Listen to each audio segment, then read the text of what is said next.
There are a handful of ways to go about doing this, which each have their trade-offs.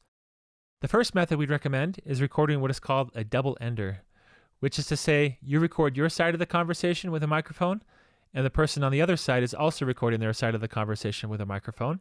And after you are done, they send over their files and you sync the two files together in editing. Typically with this method, you'll still communicate to each other through either a regular phone call or some sort of video chat. And it's a good idea to record this as a backup, but the main recording used in your episode is through the two mics.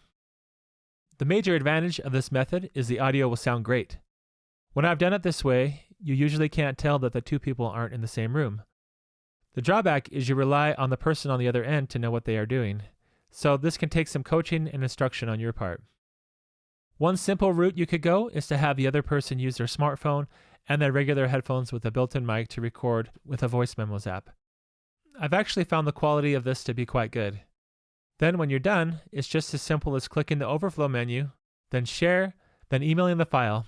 For Apple phones, it's usually a M4A file, which you can then convert to other formats like MP3, WAV, or AIFF. Another route you can go is using a video conferencing app to record the audio. The trade-off is that it's much more convenient for your guest, but the sound quality usually isn't quite as good. This is usually because in order to hear the audio of each other in real time, the conferencing apps need to reduce the sound quality in order to make the file sizes small enough for over the internet. Still, it's not always a terrible option. You could go with the popular choices like Skype or Zoom, since that's what most people are used to, but we found their audio to be less desirable. Here are a few more that we recommend. Squadcast. This app takes the same double-ender approach we discussed earlier. For everyone logged to the call, it records the audio files independently to their own computer. Then, after it's over, the app automatically sends the files to your account where you can access them. That way, it's not trying to record the conversation over the internet, which can lead to lower quality. So, if you have 4 people on the call, there will be 4 independent files. It also sends a cloud backup in case something goes wrong on someone's machine. They have a 7-day trial, then plans start at $9 a month for 2 hours of recording per month. Visit squadcast.fm to learn more. Another option we recommend is CleanFeed. This is essentially the same concept but using an extension through the Chrome browser. Their standard tier, which consolidates the audio on one track, is free, or you can upgrade to a pro account for $22 a month, which gives you the separate tracks and more. Visit cleanfeed.net for more details. Another option, instead of doing video conferencing, is using the Tape a Call app. You, as the host, open the app, hit record, then add phone numbers, and it records the whole phone conversation. The audio quality will sound like a phone call, usually a bit distorted but listenable, but it's quick and simple and no extra work for your guests.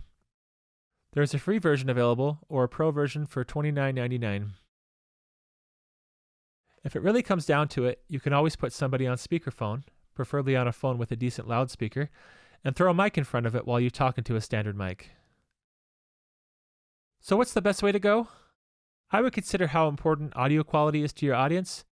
Many listeners might be used to the idea of the host sounding clear and are fine with the guest sounding less clear. Think of someone phoning into a radio DJ.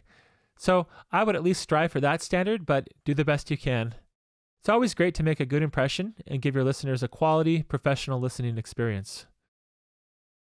After your conversation is recorded, you'll want to download the files through exporting whichever method you've chosen, then import them into your DAW. In Audacity, it's File, Import, Audio.